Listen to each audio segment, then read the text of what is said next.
राधे राधे आप सभी को। आज आप लोगों के पास मैं फिर से एक बहुत ही इंटरेस्टिंग स्टोरी के साथ आया हूँ। बहुत इंटरेस्टिंग स्टोरी है और इससे आप ये सीखेंगे कि हमें कर्मों का फल हर हालत में भुगतना ही पड़ता है। कहानी को ज़रा ध्यान से सुनिएगा और उम्मीद करता हूँ ये बहुत आपको अच्छा भी लगेगा। तो चलिए कहानी को शुरू करते हैं। ये कहानी एक शिकारी का है जो कि शिकार में महारत हासिल कर चुका था। वो करीबन 10 से 15 साल से शिकार करते हुआ रहा था और उसका एक ऐसा रिकॉर्ड था कि वो जब जब शिकार करने निकलता था वो शिकार करके ही आता था। बिना खाली हाथ वो कभी अपने घर नहीं आता था। तो उसकी उम्र हो चली थी, तो वो सोचा कि क्यों नहीं अब अपने बच्चे को भी हम सिखा देते हैं। तो वो अपने बेटे को लेकर गया था, लेकर जाने लगा, दिखाने लगा, टिप्स देने लगा कि ऐसे करते हैं, ऐसे करते हैं, वैसे करते हैं, सब बताने लगा। वो शिकार इतना ज़्यादा ट्रेंड था कि आप मान लो कि थोड़ा सा भी झाड़ी की तरफ से अगर सरसराहट भी अगर सुनाई दिया ना, तो वो बिना निशाना लगाए वो मारता था, तीर छोड़ देता था और वो तीर उसका निशाने पे लग भी जाता था और जानवर ढेर भी हो जाते थे। तो क्या हुआ, अचानक एक दिन बहुत तेज़ बारिश होने लगा। सुहाना मौसम था, बारिश बहुत तेज़ हो रहा था, लेकिन इसे तो शिकार पे जाना था। ये निकलता है हर रोज़ की तरह शिकार करने के लिए और जाता है।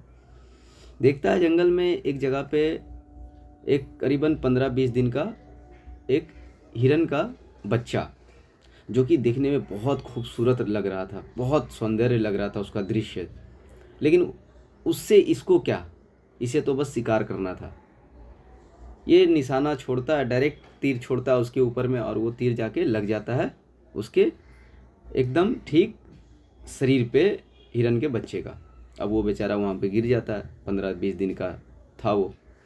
इतने ही देर में देख उसकी माँ देखकर वो हिरनी दौड़ी हुई आती है हिरन के बच्चे के साथ सामने, और उस जख्म को देखकर वो चाटने लगती है। हालांकि उसे पता था हिरनी को कि वो कोई शिकारी है जो सामने में खड़ा है, लेकिन फिर भी वो अपना जान का परवाह नहीं, वो अपने बच्चे को बचाना चाहती थी और वो जाकर उसका जख्म को चाटने लगती है।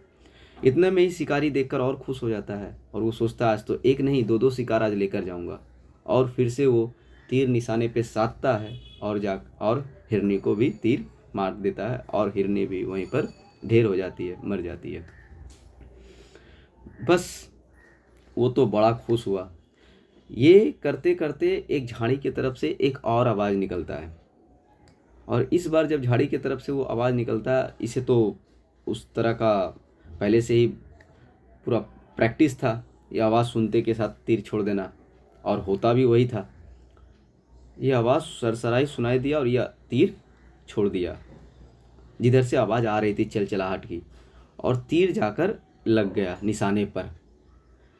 तो उधर से कहरने का आवाज़ आया, दर्द भरा आवाज़ आया। ये दौड़ के जाकर देखता है कि कौन है, और जाकर जब वो देखा वहाँ पर कि जब उसका बेटा मरा पड़ा है, तो फिर इसकी तो फ्यूज ही उड़ गई। उसका बेटा उधर था, क्योंकि उसने उस दिन उसको लेकर नहीं गया था और वो अपने पिता को खोजते खोजते, यानी शिकारी को खोजते खोजते वो जंगल चला आया था। अब ये देखकर उसे ये महसूस होने लगा कि किस तरह का दर्द होता है जब कोई अपना अपने के सामने इस तरह से पड़ा रहता है। बस वो अभी यही सारा चीज़ सोच ही रहा था, इतने में एक और आवाज़ सुनाई देता है, और इस बार हिरन नहीं था, इस बार टाइगर था। और वो कूदता है और वो शिकारी को वहीं पर फाड़ देता है, पूरा ख़त्म कर देता है। यानी इस कहानी से हम लोग क्या सीखते हैं? देखिए कहानी छोटी है, लेकिन इसमें मोरल बहुत बड़ी छिपी हुई है। मोरल मुझे ऐसा लगता है, सबका अपना अपना देखिए ओपिनियन है, लेकिन मुझे ऐसा लगता है कि जिस तरह से गाय का बछड़ा करोड़ों लाखों गाय में अपनी माँ को ढूंढ लेता है, उसी तरह से कर्मों का जो फल है वो हमें ढूंढ लेता है। तो जिस तरह से कर्म अच्छा तो अच्छा मिलता है और बुरे को बुरा मिलता है। Thank you so much. मैं उम्मीद करता हूँ ये कहानी आपको अच्छी लगी होगी। कहानी अगर अच्छी लगी तो चैनल को सब्सक्राइब करिएगा और लाइक बटन को ज़रूर क्लिक करिएगा। चलिए मिलते हैं नेक्स्ट वीडियो में और भी अच्छे इंटरेस्टिंग वीडियोज़ के साथ। Thank you so much.